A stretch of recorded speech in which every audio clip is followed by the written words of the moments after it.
نضيء بنورنا الدنيا وننشر في الفضاء أملا ونعلي عزم همتنا فمن طلب العلا وصل. بسم الله الرحمن الرحيم.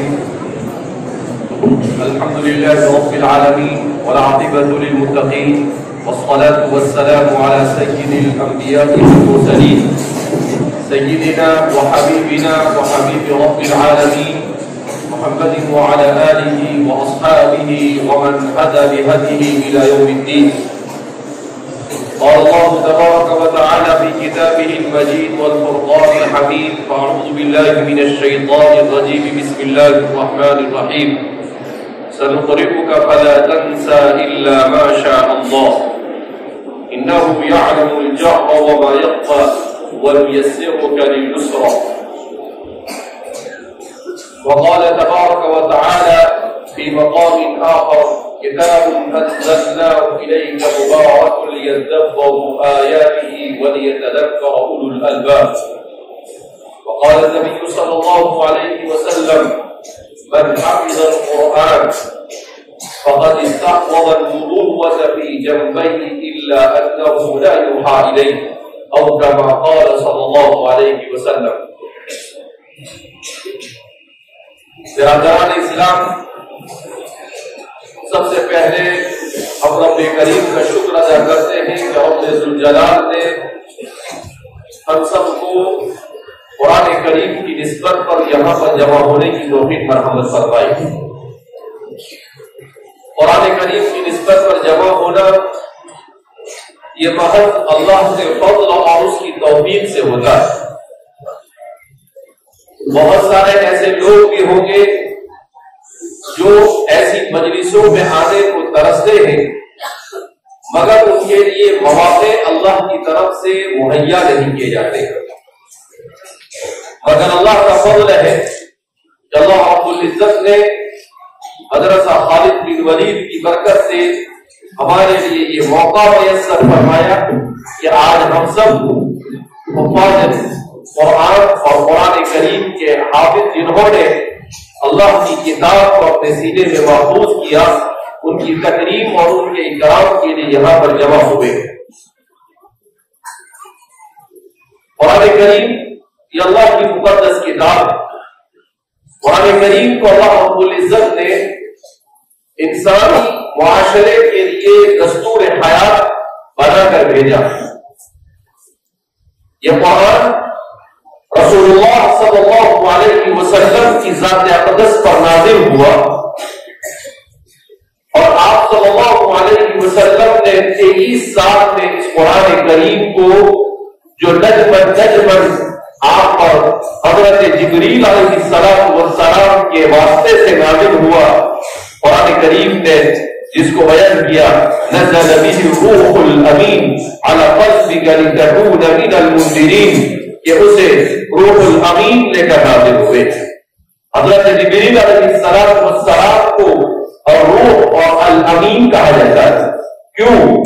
تو فرماتے ہیں جیسے انسان کے بدن میں روح کے بغیر کوئی حرکت نہیں ہو سکتی اور انسان کا بدن کسی کام میں اور کسی مصرف میں نہیں آ سکتا، اسی طرح اگر انسان کی روح کو اللہ کا قرآن اور وحی نہ ملے تو روح ہونے کے باوجود بھی کسی کام میں نہیں آتی. تو اس لیے حضرت جبریل کو روح کا لقب دیا. کیوں؟ اس لیے کہ وہ انسان کی روح کی غذا لے کر نازل ہوتے تھے. انہیں الامین کہا گیا اس لیے کہ ان سے بڑا امانت دار کوئی نہیں ہو سکتا.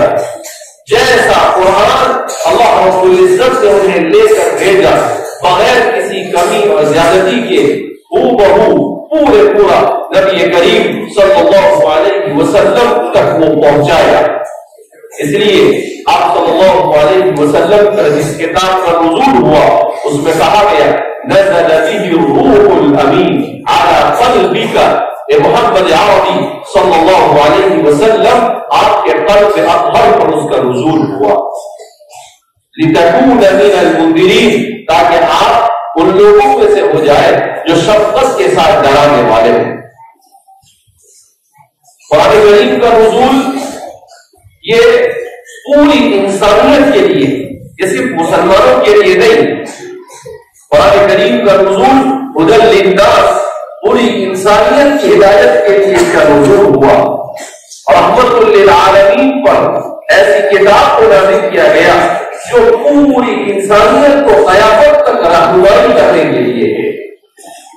قرآن کریم کی حفاظت کے لیے اللہ رب العزت نے یہ انتظام کیا کہ قرآن کریم کی حفاظت کی ذمہ داری گزری، اِنَّا نَحْنُ نَزَّلْنَا الذِّكْرَ وَإِنَّا لَهُ لَحَافِظُونَ کہہ کر، اور اس کی عملی صورت اس طور پر کی کہ اللہ رب العزت نے اس امت کے نونہادوں پر اس کے یاد کرنے کو آسان کر دیا۔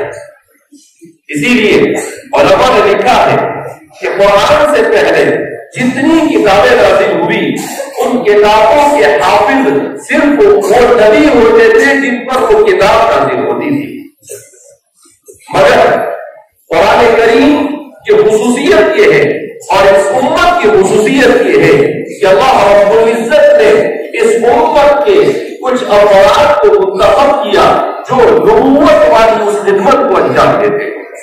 اسی لیے امام بیہقی نے ایک روایت کو بیان کیا جس میں امام حاکم نے بھی اپنی کتاب المستدرک کو اسے بیان کر کہا کہ اعلیٰ شرط صحیحین، کہ صحیحین کی شرط کے مطابق یہ روایت صحیح ہے۔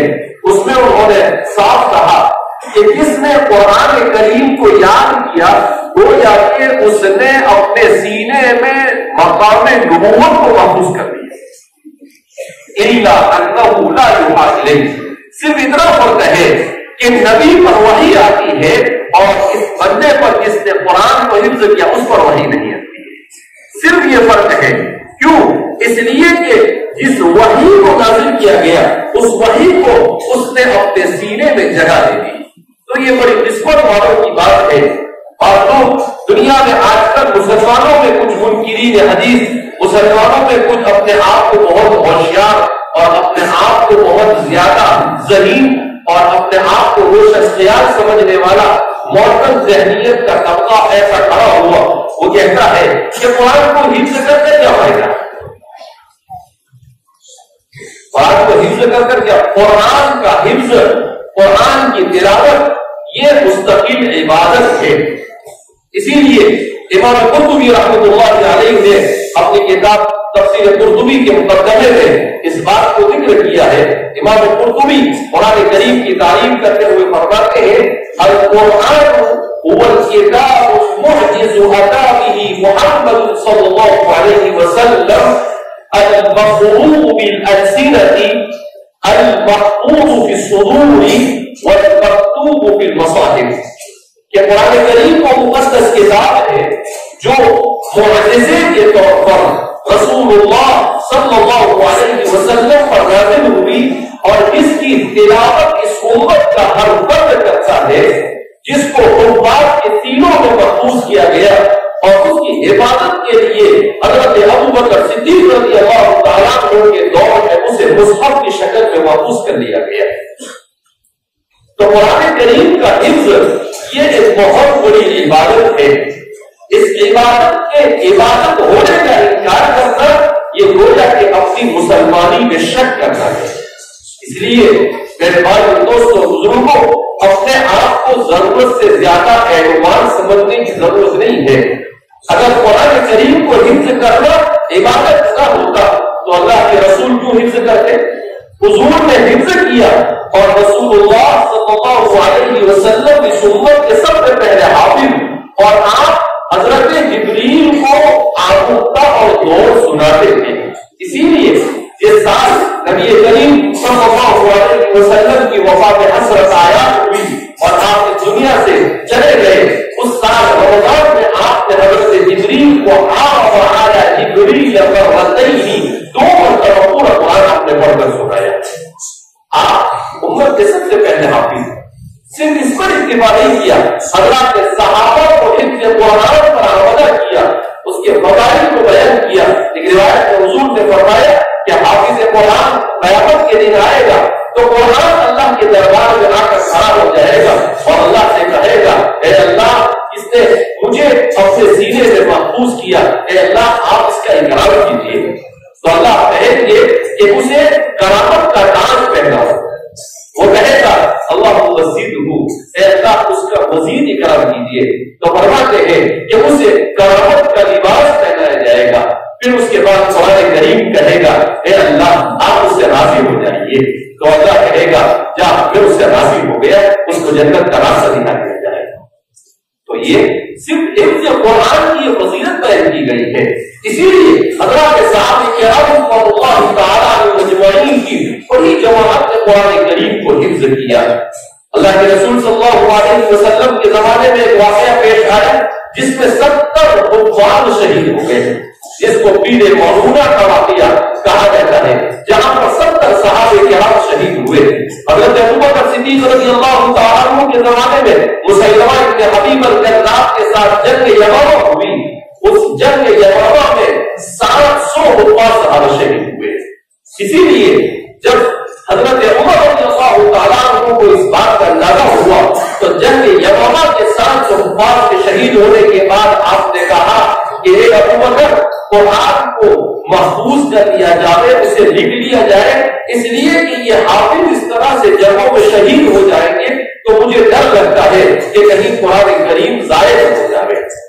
تو پھر حضرت ابوبکر نے اس پر اپنی اطمینان کا اظہار کیا اور حضرت زید بن ثابت رضی اللہ تعالیٰ عنہ کو بلا کر قرآن کریم کو جمع کرنے کا حکم دیا۔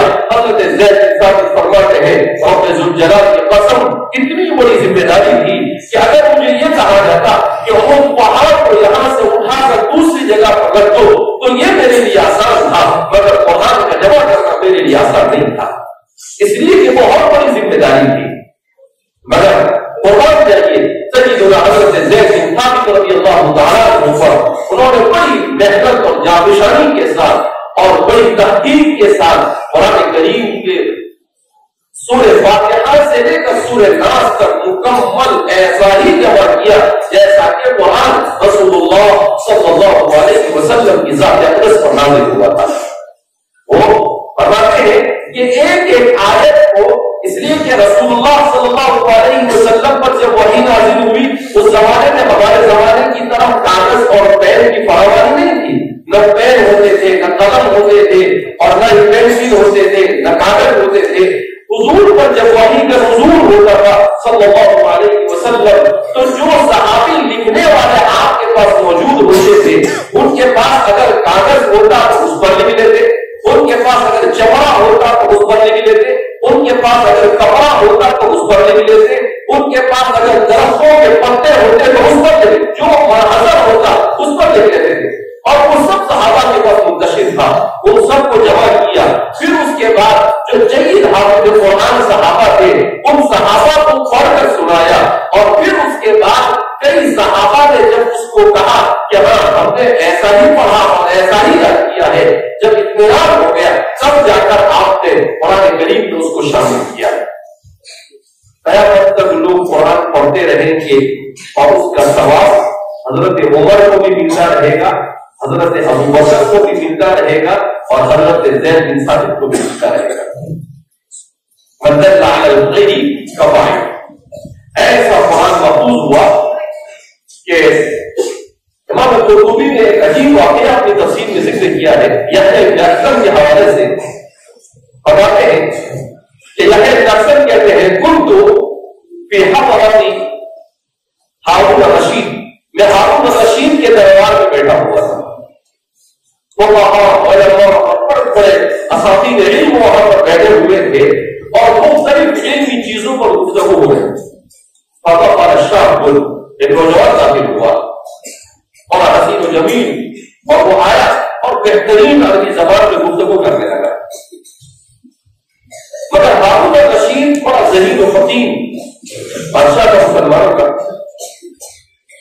اس کی گفتگو سنی اور اس کے بعد وہ سمجھ گیا اور اس نے کہا لعل ایسا یہودی کیوں، لگتا ہے تو مسلمان نہیں یہودی ہے۔ وہ کہتا ہے کہ ہاں میں یہودی ہوں، تو ہارون رشید اس کو کہتا ہے اتنی اچھی عربی بولتا ہے، سب کچھ جانتا ہے، اس کا مطلب یہ کہ تو اسلام کو سمجھتا ہے، اسلام قبول کر لے۔ تو اس نے کہا کہ میں اپنے آبا و اجداد کے دین کو چھوڑنا نہیں چاہتا. اور رشید نے اس پر کوئی زور زبردستی نہیں کی. کہا ٹھیک ہے سپورٹ کرنا ہے نا اکرام الدین، زبردستی کیوں کریں کہ بیٹھا. بس ختم ہو گئی. 1 سال کے بعد ہارون رشید کے دربار میں وہ نوجوان گرا. اب اس کے چہرے پر داڑھی تھی، اس کے سر پر پگڑی تھی، اور بالکل ایک عالم اور فاضل کے انداز میں اور اساتذہ علم کے ساتھ بیٹھ کر بہترین انداز میں علمی گفتگو کرنے لگا. تو ہارون رشید کچھ دیر اس کو دیکھتا رہا جب یہ بیٹھ کر فرماتے ہیں. پھر اس کے بعد کہا لعلک انت تلک الشاب، گزشتہ سال والا نوجوان نظر آ رہا ہے. اب میں نے کہا کہ مسلمان نہیں ہوا اور ابھی ایسا لگ رہا ہے تو نے اسلام قبول کر لیا. اس نے کہا ہاں میں اسلام قبول کر چکا ہوں. کہا کہ آپ ہمیں اپنے اسلام میں داخل ہونے کی وجہ میں دیجیے کہ تب کیوں نہیں قبول کیا اور ابھی کیوں قبول کیا. اس نے عجیب قصہ سنایا. یعنی ایک رسم بیان کرتے ہیں کہ وہ کہنے لگا کہ ہارون رشید ہوا یہ کہ آپ نے مجھے کہا، میرے دل میں بات آئی کہ ذرا دیکھیں اسلام کا جائزہ ہے، اسلام سچا مذہب ہے یا نہیں. میں بہترین خط لکھنا چاہتا ہوں، میری رائٹنگ بہت اچھی ہے، میں رسم الخط بڑا اچھا ہے میرا. لہٰذا میں نے کیا کیا، تورات کے 3-4 نسخے لکھے اور اس میں اپنی طرف سے کچھ آگے پیچھے کر دیا اور اس کو ان کے علماء میں جا کر دیا. ان کو کوئی فرق پڑا نہیں لیا انہوں نے، اور ایسا بھی نہیں کہا کہ اس میں کچھ آگے پیچھے کیا ہے. انجیل کو بھی ایسا ہی کیا میں نے اور ان کے علماء کو جا کر دیا. انہوں نے بھی کوئی آبجیکشن اٹھایا نہیں. پھر اس کے بعد میں نے قرآن کریم کو لکھا، اس میں بھی میں نے اپنی طرف سے کچھ کم زیادہ کیا. اور وہ قرآن میں نے جا کر کے کتب فروش کو، ایک کتب خانے والے کو جو قرآن اور کتابیں بیچتا تھا، اس کو جا کر دیا. وہ یوں کر کے لیتا ہے اور کہتا ہے کہ بھائی کس نے لکھا یہ؟ تو میں نے کہا کسی نے بھی لکھا، اور یہ کیا مطلب ہے تو بھیج دے اس کو. کہا کہ نہیں، قرآن ایسے تھوڑی بھیجے جاتے. اس زمانے کے کتب فروش بھی کیسے ہوتے تھے. اس نے کہا کہ پتا جب تک کہ یہ تحقیق نہیں ہوگی کس نے لکھا ہے وہاں تک میں نہیں لوں گا. اس نے کہا میں نے بھی کسی سے لیا ہے، آپ لے لو میرے پاس سے، ویسے دے دو مجھے. کہا نہیں، چلو بیٹھ جاؤ، میں دیکھتا ہوں یہ برابر ہے یا اور کیا کہ اس کی بہت گردانی کرے گا. میں نے جہاں جہاں کم زیادہ کیا تو اس پر نشان لگا. کہا کہ پکڑ لے جائیں، یہ غلط ہے، اس میں غلطیاں ہے، اس میں کم زیادہ کیا گیا ہے. میں 1 کے پاس گیا، 2 کے پاس گیا، کئی لوگوں کے پاس گیا، سب نے ریجیکٹ کر دیا مجھے. تو میرے دل نے مجھے گواہی دی کہ یہ کتاب ہی صحیح ہو سکتی ہے، اس لیے کہ اس میں ایک الف بھی آگے پیچھے کرو تو اور یہ لوگ پکڑ لیتے ہیں. یہود و نصارا کو ان کی کتابوں میں میرے پورے کے پورے صفحے کے صفحے آگے پیچھے کر دیے تو کوئی بس بنا نہیں ان کو. اور اس کتاب میں ایک لفظ بھی آگے پیچھے کیا تو اس کا اثر ہوا. یہ اکثر فرماتے ہیں کہ لوگ حیران ہو گئے. بہرحال اس کے بعد اکثر فرماتے ہیں کہ پھر میں گیا مکہ مکرمہ تو میری ملاقات سفیان بن عیینہ سے ہوئی. تو میں نے سفیان بن عیینہ کو ایک قصہ بیان کیا کہ میری حاضری میں ہارون رشید کے دربار میں اس طرح کا واقعہ پیش آیا. تو سفیان بن عیینہ مسکرانے لگے اور کہنے لگے بالکل صحیح ہے، یہ تو اللہ کی کتاب ہے، تو معجزہ ہے اور عجیب استدلال لوگوں نے. انہوں نے کہا کہ یہی تو فرق ہے قرآن اور قرآن کے علاوہ دیگر آسمانی کتابوں میں. اس کے بعد انہوں نے کہا دیکھو قرآن میں آیت ہے بِمَسْتُوْقِنُوا مِنْ كِتَابِ اللَّهِ وَكَانُوا عَلَيْهِ شُهَدَاءَ کہ تورات اور انجیل کے ماننے والوں سے ان کی اپنی کتابوں کی حفاظت کی ذمہ داری اللہ نے ان کو دی کہ تم اپنی کتاب کی حفاظت کرو، مگر وہ اپنی کتاب کی حفاظت کر سکے نہیں. تو اللہ نے قرآن کے بارے میں کہا اِنَّا نَحْنُ نَزَّلْنَا الذِّكْرَ وَإِنَّا لَهُ لَحَافِظُونَ کہ ہم نے قرآن کو نازل کیا ہے اور ہم ہی اس کی حفاظت کریں گے. جب اللہ نے کہہ دیا اِنَّا نَحْنُ نَزَّلْنَا الذِّكْرَ وَإِنَّا لَهُ لَحَافِظُونَ تو کہا ہزاروں نہیں ایسے لاکھوں بھی کھڑے ہو جاوے تب بھی اللہ کی کتاب میں تعریف نہیں کی جا سکتی ہے. اسی لیے علماء نے لکھا ہے کہ قیامت سے پہلے اللہ رب العزت سینوں سے علم کو اٹھا دے گا قیامت سے پہلے قرآن کریم میں اٹھا دیا جائے گا، مگر قیامت تک جن کے سینوں میں قرآن محفوظ ہوگا اسے نہیں اٹھایا جائے گا، یہ تو قیامت تک باقی رہے گا۔ کیوں کہ اللہ نے وعدہ کیا اِنَّا نَحْنُ نَزَّلْنَا الذِّكْرَ وَإِنَّا لَهُ لَحَافِظُونَ۔ تو میرے بھائی دوستو بزرگوں، یہ ہے وہ مقدس کتاب جس کتاب کی حفاظت کے لیے ڈاکٹر حمید اللہ صاحب، ڈاکٹر محمود احمد غازی، انہوں نے قرآن کریم محاذرات قرآن میں عجیب ایک بات لکھی ہے۔ اس میں انہوں نے لکھا ہے کہ اللہ نے قرآن کے الفاظ کو محفوظ رکھنے کے لیے حافظوں کی جماعت کو بڑا کیا، اللہ نے قرآن کریم کے رسم الخط کو محفوظ رکھنے کے لیے قرآن اور رسم الخط اچھے کاتبوں کی جماعت کو بڑا کیا، اللہ نے قرآن کریم کے تحفظ کو کہ وہ صحیح مخرج کے ساتھ پڑھا جائے اس کے لیے قاضیوں کی جماعت کو اللہ رب العزت نے کھڑا کر دیا۔ قرآن کریم کے معنی کو صحیح معنی میں امت کو سمجھانے کے لیے اللہ نے مفسرین کو کھڑا کر دیا۔ قرآن کی عمل سورت کو محفوظ رکھنے کے لیے اللہ رب العزت نے محدثین کو کھڑا کیا، کیونکہ قرآن کریم میں اللہ رب العزت نے ارشاد فرمایا ان علینا جمعہ وقرآنہ فإذا قرأناه فاتبع قرآنہ ثم ان علینا بیانہ۔ اے محمد عربی صلی اللہ علیہ وسلم، جب قرآن پڑھا جائے آپ بہت فکر مند ہو۔ اللہ کے رسول صلی اللہ علیہ وسلم کو ڈر لگتا تھا کہ وہی نازل ہو رہی ہے، وہی نازل ہونا کہیں بند نہ ہو جائے، تو حضور جلدی جلدی قرآن پڑھنے کی کوشش کرتے تھے۔ کہا لا تعجل بالقرآن من قبل ان یوحی الیہ، آپ جلدی مت کرو، ان علینا جمعہ، ہماری ذمہ داری ہے آپ کے سینے میں اس کو محفوظ رکھنا، اسے آپ کی زبان سے صحیح پڑھانا، یہ بھی ہماری ذمہ داری۔ اللہ اکبر، کیسے اللہ کی کتاب، اللہ خود کہتا ہے اپنے نبی کو ان علینا، ہمارے اوپر فرض کیا ہے ہم نے کہ ہم اس کو آپ کے سینے میں محفوظ کریں گے، ان علینا جمعہ وقرآنہ، اور اس کو آپ کی زبان سے صحیح ادا کروانا یہ بھی ہماری ذمہ داری ہے۔ فَإِذَا قَرَأْنَاهُ فَاتَّبِعْ قُرْآنَهُ، لہٰذا جب ہم قرآن کو پڑھیں تو آپ ہمارے پیچھے پیچھے پڑھیے، آپ آگے جانے کی کوشش مت کیجیے، آج پڑھنے کی کوشش مت کیجیے۔ تو اللہ کہتے ہیں اے میرے محمد آپ فکر مت کرو، صرف اس کو آپ کے سینے میں محفوظ کرنا، صرف آپ کی زبان سے ادا کروانا ہی کہ ہماری ذمہ داری نہیں، بلکہ اس کی صحیح تفسیر کر کر اس کے معنی کو بیان کرنا بھی ہمارا ذمہ ہے۔ تو ہم نے اپنے ذمے فرض کیا ہے کہ اس کی تفسیر بھی آپ کی زبان سے ہم کروائیں گے۔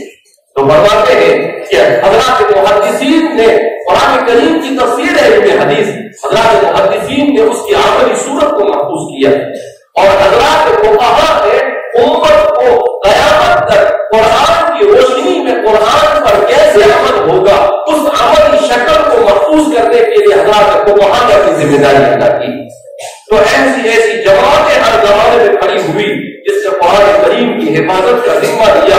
اس قرآن کریم اسی لیے کہتے ہیں ہمارے ہندوستان میں انگریزوں نے جب مسلمانوں کا ولولہ، مسلمانوں کا شوق اور مسلمانوں کی شان دیکھی تو ایک انگریز نے کہا کہ مسلمانوں کو کمزور کرنا ہے تو ایک کام کرو۔ کہا کہ قرآن کریم کے سارے مصحف جتنے بھی قرآن کے نسخے ہیں سب جمع کر دو، ان سب کو جمع کر دو، یہ قرآن جب پڑھنا اور قرآن کو سمجھنا قرآن پر ان کے پاس نہیں رہے گا تو آٹومیٹک ہم پر غالب آ جائے۔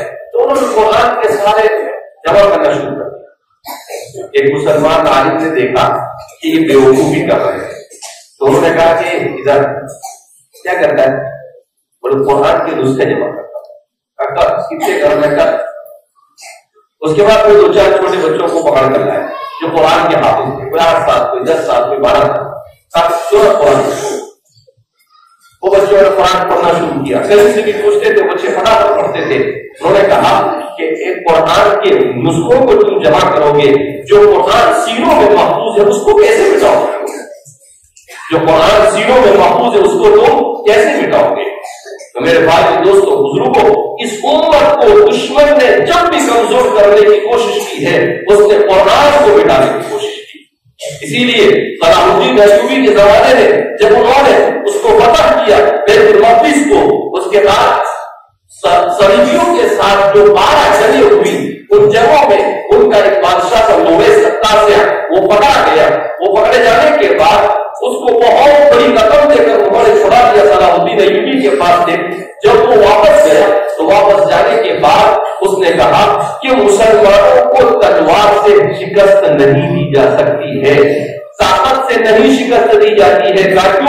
کہا جو قوم مرنے کو کامیابی سمجھے اس قوم کو کیسے مارو گے؟ جو قوم مرنے کو کامیابی سمجھے ان کو تو تیر لگتا ہے تو وہ کہتی ہے پشت اور پھر کعبہ اور پھر کعبہ کی قسم میں کامیاب ہو گیا. ارے تو مرد ان کو کوئی فرق پڑتا نہیں ہے، جان تو اللہ کے راستے میں خوشی خوشی دیتے ہیں. تو کہا کیا کیا جائے؟ کہا اگر ہم مسلمانوں پر تسلط حاصل کرنا چاہتے ہیں تو ہمیں 2 کام کرنے ہیں. ایک تو یہ کہ اس امت کو قرآن کی تعلیمات سے دور کر دو، اور دوسرا اس امت کے دلوں سے رسول اللہ کی محبت سنتوں سے دور کر دو. کہا یہ 2 کام کرو، یہ خود بخود ہے اس امت پر. اس دن سے انہوں نے ایسی محنتیں شروع کی کہ 300 سال کی محنت کے بعد آج وہ کامیاب ہوئے. 100% کامیاب نہیں ہوئے مگر کچھ نہ کچھ ضرور کامیاب ہوئے امت کو قرآن اور سنت رسول سے دور کرنے میں. اب ہماری ذمہ داری ہے کہ آئندہ ہم مزید ان کو ناکامی کا منہ کیسے دکھائیں. حضرت مولانا علی میاں ندوی کی بات سے کر اپنی بات کو میں ختم کروں گا. حضرت مولانا علی میاں ندوی نے اپنی کتاب تکبیر مسلسل میں آپ کے خطبات کو جمع کیا گیا ہے. تکبیر مسلسل میں ایک فکر انگیز جملہ کہا، اور فکر انگیز آپ نے پیراگراف میں نے پڑھا آپ کا تکبیر مسلسل میں آپ نے لکھا ہے کہ اے مسلمانوں کان کھول کر سن لو، اگر تم نے اپنی نسلوں کو قرآن نہیں پڑھایا، اگر تم نے اپنے بچوں کی اسلامی اور ایمانی تربیت کی فکر نہیں کی، اگر تم نے اپنے بچوں کے دین کی حفاظت کی کوئی سیریس اس کو نہیں لیا، کہا خدا پاک کی قسم کل قیامت کے دن تمہیں اللہ کو جواب دینا پڑے گا، اور تم اللہ کے سامنے کیا بولے کر حاصل ہو. آپ نے لکھا ہے کہ اگر تم قرآن کی اور اللہ کے دین کی حفاظت کی ذمہ داری نہیں لیتے ہو تو تم مسلمان کہے جانے کے قابل تو بہت دور کی بات ہے. میرے نزدیک تم انسان کہے جانے کے قابل نہیں. کیا کہے جانے کے قابل نہیں ہو؟ انسان کہے جانے کے قابل کہ ایسا مقدس دین، ایسی مقدس کتاب، ایسا مقدس رسول مجھے اور آپ کو عطا کیا، اور ہم نے کہ لاپرواہی کے ساتھ زندگی گزار رہے ہیں. اس لیے میرے بھائی اور دوستوں بزرگوں ضرورت اس بات کی ہے کہ ہم دین سے وابستہ ہو، ہم قرآن سے وابستہ ہو، ہم قرآن کی تلاوت کریں، قرآن کو سمجھیں. ہماری مسجدوں میں قرآن کریم کی تفسیر کے دروس ہونے چاہیے، ہمارے گھروں میں قرآن کریم کے سمجھنے سمجھانے کا رواج ہونا چاہیے، ہمارے گھروں میں قرآن کو صحیح پڑھنے کا رواج ہونا چاہیے. کہ اگر ہمیں قرآن پڑھنا نہیں آتا ہے، 60 70 80 سال کی عمر ہو جاتی ہے، قرآن پڑھنا نہیں آتا ہے، اور بڑی جرأت کے ساتھ کہتے ہیں قرآن پڑھنا نہیں آتا ہے، تو 60 70 سال تک کیا ایسا کیسا مسلمان تھا کہ قرآن پڑھنا نہیں سیکھا؟ ہمارے علماء نے لکھا ہے کہ جس شخص کو اتنا وقت ملے کہ وہ قرآن کریم کو سمجھ سکتا ہے، پڑھنا تو ہر ایک پر فرض ہے ہی، قرآن کریم کا حفظ کرنا امت کے ہر فرد پر فرض ہے. اور ہر زمانے میں کچھ لوگوں کا قرآن کریم کو مکمل یاد کرنا یہ فرض کفایہ ہے، مگر علماء نے لکھا ہے کہ امت کے ہر فرد پر اگر اس کے پاس وقت ہے تو قرآن کریم کا سمجھنا بھی اس پر واجب ہے. اگر اس نے اپنے پاس وقت ہونے کے باوجود قرآن کریم کو نہیں سمجھا تو کل قیامت کے دن اسے اللہ کے سامنے جواب دینا پڑے گا. آج قرآن کو سمجھنے کی اتنی بڑی ذمہ داری سے ہم کتنے دور ہو چکے ہیں. ہمارے پاس کالج میں پڑھنے کے لیے، ہمارے پاس بڑے بڑے لیکچر دینے کے لیے، ہمارے پاس موبائل میں گھنٹوں وقت کھپانے کے لیے بہت وقت ہے ہمارے پاس، مگر اگر ہمارے پاس وقت نہیں ہے تو اللہ کی کتاب کو سمجھنے کے لیے وقت نہیں. کتنے افسوس کی بات ہے. اللہ محمد کشمیری رحمۃ اللہ علیہ کے بارے میں آتا ہے کہ کہ وہ قرآن کے حافظ نہیں ہوئے، بہت بڑے محدث تھے. کسی نے کہا کہ حضرت کیوں علم نہیں کیا؟ کہا میں جب قرآن لے کر بیٹھتا ہوں تو عشاء کی نماز کے بعد قرآن لے کر کئی مرتبہ بیٹھا تو صبح تک اس پر میں غور ہی کرتا رہا، اس کی تفسیر پر سوچتا ہی رہا. سورہ فاتحہ ختم نہیں ہوا تک کہ فجر کی اذان ہو گئی. سورہ فاتحہ ختم ہوئی اس سے پہلے کیا ہو گئی؟ فجر کی اذان ہو گئی. امام غزالی رحمۃ اللہ علیہ نے قرآن کریم کی تفسیر لکھی ہے، اس کو میں پڑھاتا ہوں تو مجھے بڑی حیرت ہوتی ہے اللہ کے بندے نے کیسے عجیب و غریب قرآن کریم کی تفسیر لکھی ہے. تمام تفسیروں کا خلاصہ جمع کیا ہے. اس کو اب تک کے 30 سے 40 درس ہو گئے، ابھی سورہ فاتحہ ختم نہیں ہوئی. ایسا بھی نہیں کہ زبردستی تقریر کی جاتی ہے، انہوں نے ایسے علوم و معارف کو اس میں بیان کر دیا ہے اللہ اکبر کہ انسان حیران ہو جاتا ہے. سورہ فاتحہ کو امام بیضاوی نے جو سمجھایا ہے، خدا پاک کی قسم اگر ہمارے علماء اس کو آسان انداز میں امت کو سمجھا دے، امت کا ہر فرد قرآن سے عشق کرنے لگ جائے. اس لیے میرے بھائی دوستوں بزرگوں، ہم قرآن کو پڑھنے، قرآن کو سمجھنے، اس پر عمل کرنے، اس کی طرف دعوت دینے اور اپنے گھروں میں قرآن کی تلاوت کا ماحول بنانے کی فکر لے کر جائیں. یہاں پر آئے تو ایسا نہیں کہ ہمارا حافظ ہو گئے، ماشاء اللہ سبحان اللہ اللہ اکبر، نعرہ تکبیر بول دیا اور چلے گئے. نعروں سے کچھ نہیں ہونے والا ہے، عمل کی زندگی میں اترنا پڑے گا. قرآن کریم کی تلاوت کا عادی بنانا پڑے گا. اپنے آپ کو قرآن پر عمل کرنے کے لیے اپنے نفس کے ساتھ جہاد کرنا پڑے گا. وجاہدوا فی اللہ حق جہادہ، جہاد کا ادا کرنا پڑے گا. کون سے جہاد؟ اپنے نفس کے ساتھ جہاد. آپ کا نفس کہتا ہے کہ نماز نہیں پڑھنی ہے. آج آپ ہماری مسجدوں میں جا کر دیکھ لو، فجر کی نماز میں کتنے ہوتے ہیں؟ 2-4 بڈھے ہوتے ہیں جن کو پتا ہوتا ہے کہ کچھ دنوں میں جانا ہے دنیا سے. اس کے علاوہ باقی سارا نوجوان ہمارا بستر میں سو رہا ہے. اللہ کے رسول صلی اللہ علیہ وسلم نے ارشاد فرمایا من صلی الفجر فهو في ذمة اللہ، جس نے فجر کی نماز پڑھی وہ اللہ کی گارنٹی میں چلا جاتا ہے، یعنی اللہ اس کا ضامن بن جاتا ہے. جیسے کسی کو جیل سے چھڑانا ہو تو ضامن چاہیے نا، اللہ اس کی ذمہ داری لیتا ہے. اتنا بڑا وعدہ اور ہم ہے کہ آرام سے مست سو رہے ہوتے ہیں. میرے بھائی دوستوں بزرگوں، ایسے غفلت کے ساتھ زندگی نہیں گزاری جاتی ہے. ایک ایک پل کا کل قیامت کے دن اللہ کو جواب دینا ہے. اللہ پوچھے گا کہ تم کو زندگی دی تھی، کیا کیا تم نے؟ تو ہم اللہ کو یہ کہیں گے اللہ کھایا پیا اور سوتے رہے. اللہ کھایا پیا اور موبائل کے اندر میں واٹس ایپ اور فیس بک اور پتہ نہیں کون سے یہ اپنے وقت کو ضائع کرتے رہے، گیم کھیلتے رہے، کرکٹ دیکھتے رہے، سیریل دیکھتے رہے، فلمیں دیکھتے رہے. ہم اللہ کو یہ جواب دیں گے، کیا منہ لے کر اللہ کے سامنے حاضر ہوں گے؟ ہر وقت موبائل لے کے بیٹھا ہے، کوئی فلم دیکھ رہا ہے، کوئی گانے سن رہا ہے، کوئی کیا کر رہا ہے. یہ کہاں کی مسلمان؟ مسلمان تو وہ ہوتا ہے جو اپنی زندگی کے ایک ایک منٹ کو اللہ کی رضا والے اعمال کو گزارنے کی کوشش کرتا ہے. کیوں میں اور آپ اس دنیا میں کیوں آئے؟ اللہ کی رضامندی کو حاصل کرنے کے. میرے اور آپ کے آنے کا مقصد کھافی کا مسکرتا ہونا نہیں ہے. میرے اور آپ کے آنے کا مقصد پاؤڈر لگا کر اپنے آپ کو خوبصورت بنانا نہیں ہے. میرے اور آپ کی دنیا میں آنے کا مقصد اچھے اچھے کپڑے اور شوٹ بوٹ کے اندر میں گھومنا نہیں ہے. میرے اور آپ کے آنے کا مقصد منصب اور عہدہ نہیں ہے. میرے اور آپ کے آنے کا مقصد یہ ہے کہ ہم خالق اور مالک کو راضی کریں. اگر ہم نے خالق اور مالک کو راضی کیا تو یہ زندگی کامیاب ہے. اور اگر ہم اس کو راضی نہیں کر سکے تو چاہے ہمیں وزیر اعظم کی کرسی مل جائے، چاہے ہمیں کائنات کی پوری دولت مل جائے، چاہے ہمیں عزت کے باب عروج پر پہنچ جائے، خدا پاک کی قسم کوئی کامیابی نہیں. دنیا جگہ لما سقا کافرا شربت مرق. اگر اس دنیا کی حیثیت اللہ کے نزدیک مچھر کے پر کے برابر کی ہوتی تو اللہ کافر کو ایک گھونٹ پانی نہ ملتا. اللہ کے نزدیک کوئی حیثیت نہیں. یہ دنیا کیا ہے؟ کوئی مچھر کے پر کے برابر بھی اس کی حیثیت نہیں. مطلب دنیا قلیل.